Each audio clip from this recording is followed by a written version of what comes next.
set track records from one end of this country to the other. We won 50 straight match races that year, and we were getting tremendous publicity. It was like a Cinderella story. Here was a nobody from September of 1957 to September of 1958 was becoming a national figure in drag racing. How did you get the name Swamp Rat? Don, what makes your car museums so much fun, and why do you treasure what's in them? Well, it's a lifelong collection.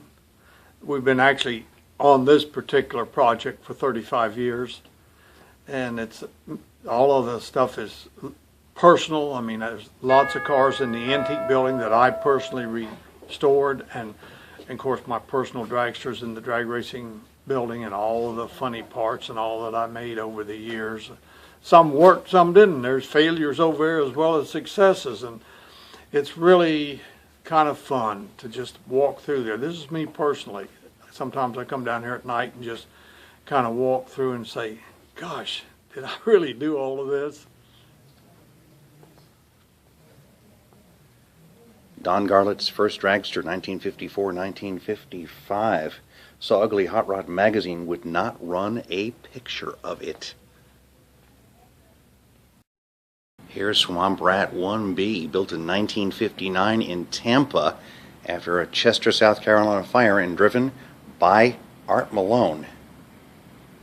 Swamp Rat 5, Swamp Rat 5A with a spoiler built on the engine.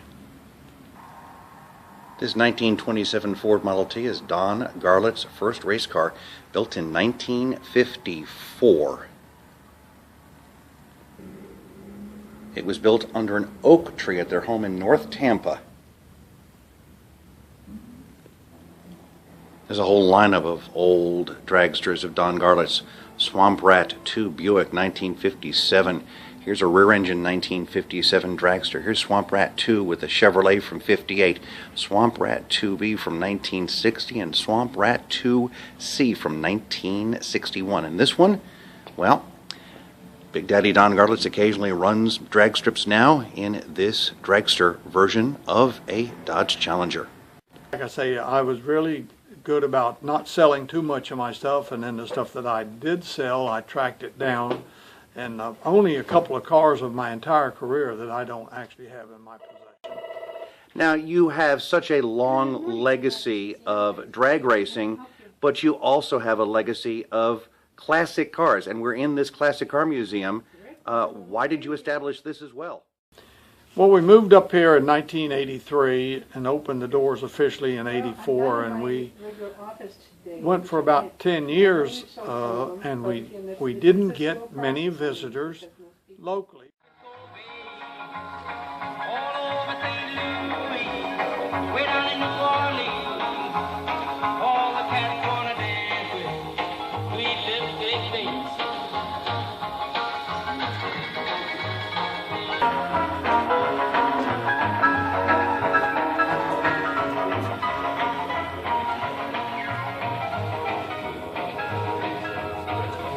So I thought most of these people would, appreciate an old car or an old restored car that they had driven when they were young.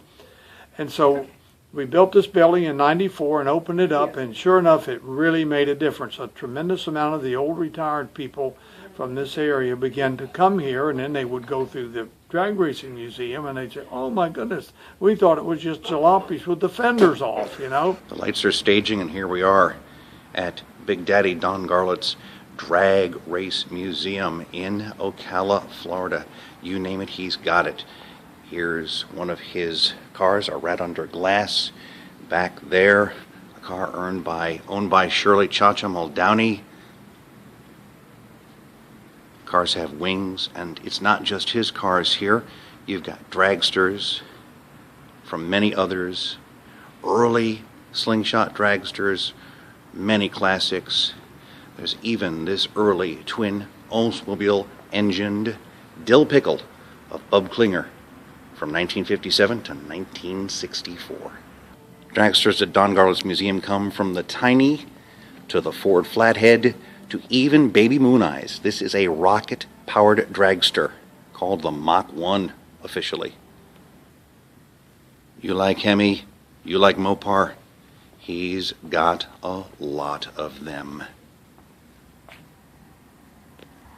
And when a V8 isn't enough, how about a V12 Allison? That's what it looks like out of an airplane. That's what it looks like in the Pollutionizer. And that's what it looks like in a single-piece fiberglass-bodied hot rod. What are your most favorite cars in either of these museums? Well, in this museum, I have a favorite. It's a 1942 Mercury convertible. It's one of 8 on the planet. It was built just before the Japanese attacked Pearl Harbor in 1941. Yeah, that's a lot. That's what I wanted to do at first. Yeah. When I first had my truck done, I didn't want any.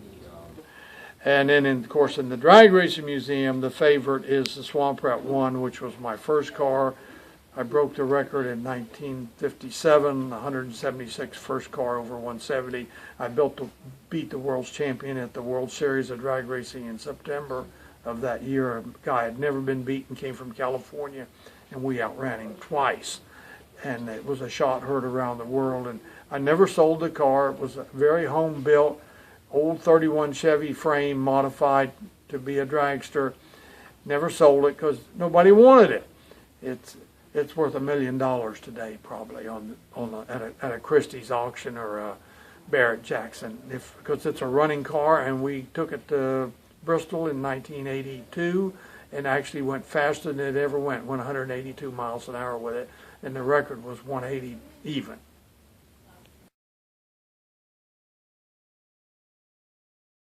Robert Peters' 1954 Slingshot has an engine and in front a supercharger.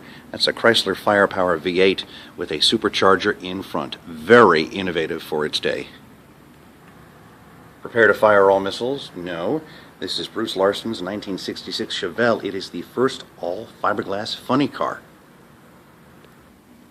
And no joke, how about a 1939 Fiat 500 called the Topolino? And it is built as a dragster.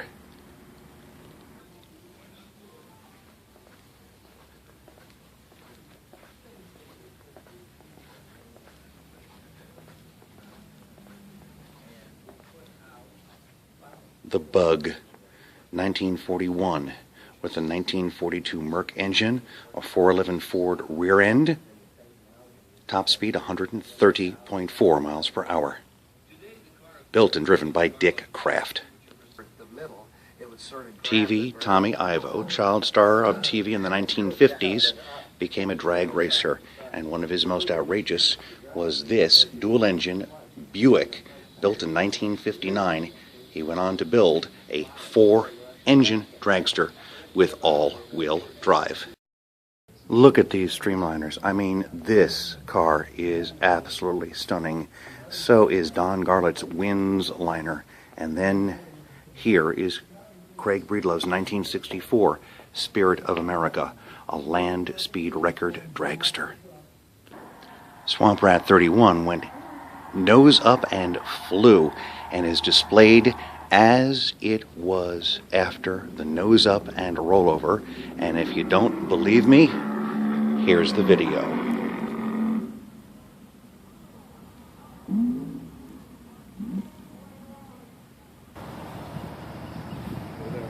Yeah.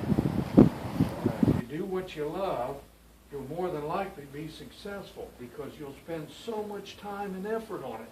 You won't just begrudgingly going to work. Oh God, I wish I didn't have to. Thank God it's Friday. I say thank God it's Monday. Yeah. And so here I am, 81 years old. I'm still down here working because I love it. I'm over there restoring some transmissions right now. And I don't have to work anymore. I want to work.